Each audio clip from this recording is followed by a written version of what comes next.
कुंडल गया पर प्राण तो हैं, भुजा में शक्ति धनु पर बाढ़ तो हैं। गई एक अग्नि तो सब कुछ गया क्या, बचा मुझ में नहीं कुछ भी नया क्या। समर की सूरता साकार हूँ मैं, महामार्तंड का अवतार हूँ मैं।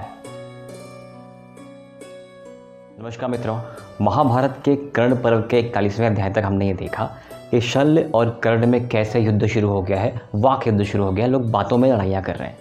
कर्ण ने शल्य का अपमान किया, शल्य ने कर्ण का अपमान किया, लेकिन युद्ध शुरू होने वाला है और इनका रथ खड़ा हुआ है। बातों ही बातों में प्रसंग कुछ ऐसा भी आता है कि मद्र देश की महिलाएं कैसी हैं। तो इन सारी बातों के बाद कर्ण अपना पराक्रम बताते हुए शल्य को बताता है कि मेरे पास कितने श्राप हैं, मुझे श्राप मिला हुआ है, उसके बाद भी तुम मेरा मनोबल देखो, तुम मेरी शक्ति का प्रदर्शन देखो। तो कर्ण कहता है कि हे शल्य, अर्जुन और कृष्ण में कितना पराक्रम है वो मैं जानता हूँ, और साथ ही मैं अपने पराक्रम को भली भांति नापता भी हूँ। ब्राह्मण श्रेष्ठ श्री परशुराम ने जो मुझे श्राप दिया है, वो श्राप मुझे बहुत संताप देता है। अब कर्ण वृत्तांत बताता है महाराज शल्य को कि कैसे मैं ब्राह्मण वेश में जाकर के दिव्यास्त्र के प्रयोग सीखने के लिए भगवान परशुराम जी के पास गया हुआ था। और एक दिन की बात है, वही वृत्तांत पूरा जो आपने पढ़ा भी हुआ है, मेरे रश्मिरथी में साफ साफ लिखा हुआ है कि एक दिन लेटे हुए थे भगवान परशुराम, मेरी जंघा पे सर रख करके इंद्र आते हैं, एक कीड़ा बन करके मुझे काट लेते हैं, और वहाँ मेरा भेष, मेरा दोष, मेरा रूप उजागर हो जाता है, मुझे श्राप मिल जाता है। तो वहाँ मुझे श्राप मिलता है कि जब मेरी मृत्यु मेरे निकट आएगी, मैं अपने प्राणों को बचा नहीं पाऊंगा और मुझे ब्रह्मास्त्र का विस्मरण हो जाएगा। शल्य, मैं जानता हूँ अर्जुन कितना पराक्रमी है, वह कुरुवंश को क्षय कर डालेगा, किसी को नहीं छोड़ेगा, और उस श्राप के कारण शायद मैं ब्रह्मास्त्र भी भूल जाऊँ। और वैसे भी ब्रह्मास्त्र ब्राह्मणों के अलावा चिरकाल तक किसी को याद नहीं रहता। लेकिन फिर भी शल्य, तुम देखना कि मैं कैसे उसको मृत्यु के पास पहुँचा देता हूँ। रश्मिरथी में एक पंक्ति भी इसी पर है कि गई एकाग्नि तो सब कुछ गया क्या, बचा मुझ में नहीं कुछ भी नया क्या। शल्य से कर्ण कहता है कि अर्जुन के बाणों के सम्मुख आज तक कोई ठहर नहीं पाया है, और ये भी सत्य है कि अपनी प्राणों का परवाह किए बिना उसके सम्मुख खड़ा होने का साहस किसी और में है भी नहीं। जो भी उसके सम्मुख गया वो काटा गया है। ये सब कुछ जानते हुए शल्य, मैं अर्जुन का वध करूँगा, और तुम मुझे उस अभिमानी पराक्रमी अर्जुन की बात क्या बताओगे। मैं उसके कण कण से परिचित हूँ। जब तक मेरे हाथ में विजय धनुष है तब तक मैं किसी से नहीं डरता, और अगर तुम्हारे साथ मेरे मित्र के संबंध ना होते तो तुम अभी ये सब बोलने के लिए यहाँ जीवित ना बचते। शल्य, मैं तुमको मार भी डालता, लेकिन तुम मेरे साथ 7 पग चल चुके हो, और 7 पग चलने के बाद मित्रता का व्यवहार हो जाता है। आप पुराने ज़माने के स्टैट्स देखिए कि 7 पग चल लीजिए मित्र हो गए, अग्नि की परिक्रमा कर लीजिए मित्र हो गए। तो ये बड़े पवित्र बंधन हुआ करते थे। आज के टाइम के ये पैसों वाली मित्रता नहीं हुआ करती थी। तुम मेरे मित्र के संबंधी हो, एक तो ये हो गया, दूसरा तो मेरे साथ चल चुके हो, दूसरा ये हो गया, और तीसरा कारण ये है कि अभी हमारी प्राथमिकता ये है कि पांडवों का वध किया जाए। ये 3 कारण अगर ना होते ना शल्य, तो महादेव की सौगंध ये सब बोलने के बाद तुम यहाँ रथ हाँकने के लिए नहीं बैठे होते। अब कर्ण ने शल्य को अपना दूसरा श्राप बताया कि कैसे वो ज़मीन वाला जो श्राप है कि एक दिन तुम्हारा रथ पहिया या धुरी पकड़ ली जाएगी।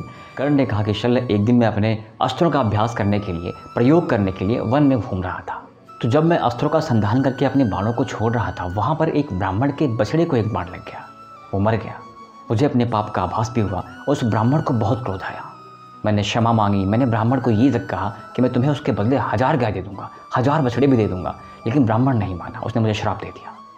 अब ब्राह्मण ने श्राप दिया कि जैसे तू उन्मत्त होकर यहाँ वहाँ विचरण कर रहा है और शस्त्र फेंक रहा है, एक दिन अचानक तुझे भय पड़ेगा और युद्ध क्षेत्र में तेरे रथ का पहिया ऐसे ही गड़ जाएगा, तू निकल नहीं पाएगा। तो हे शल्य, ये दोनों श्राप मेरे साथ आज भी हैं।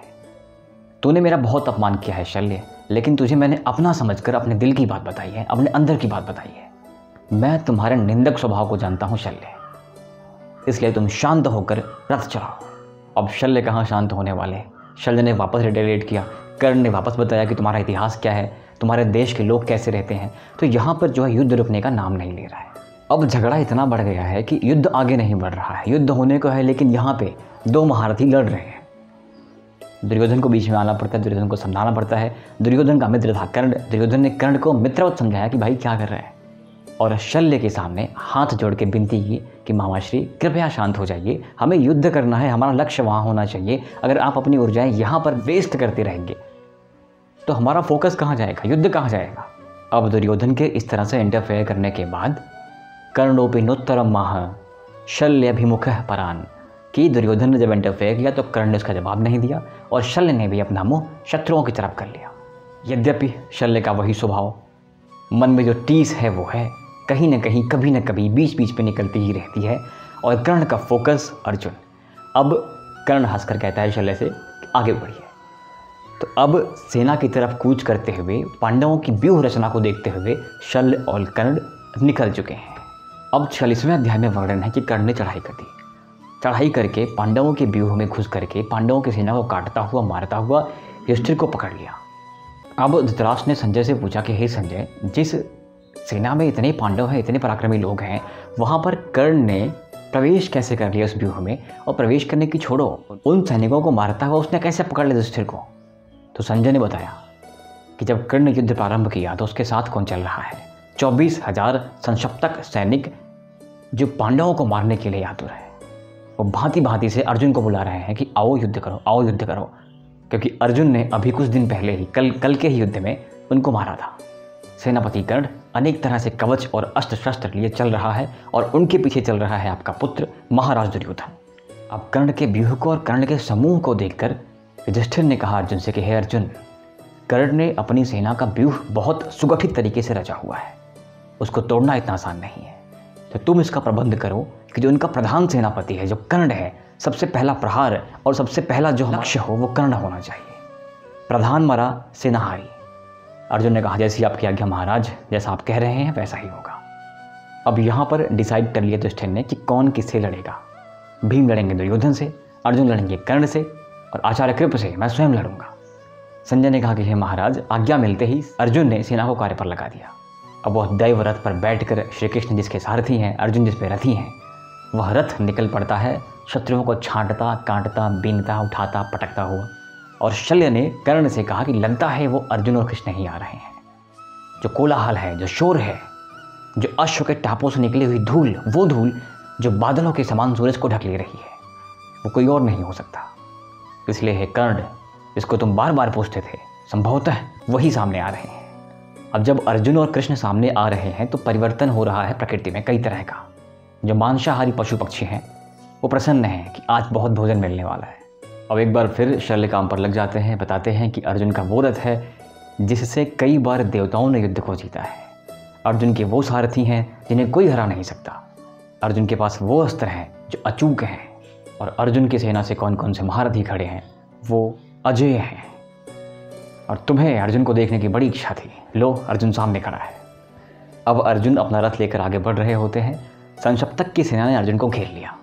कर्ण हंसा कर ने कहा कि वो देखो तुम्हारा सूर्य बादलों में घिर चुका है। तो ये युद्ध शुरू हो चुका है, शायद ये अंतिम युद्ध ही होने वाला है। बने रहें, देखते हैं आगे क्या होता है। Thank you so much. जय हिंद।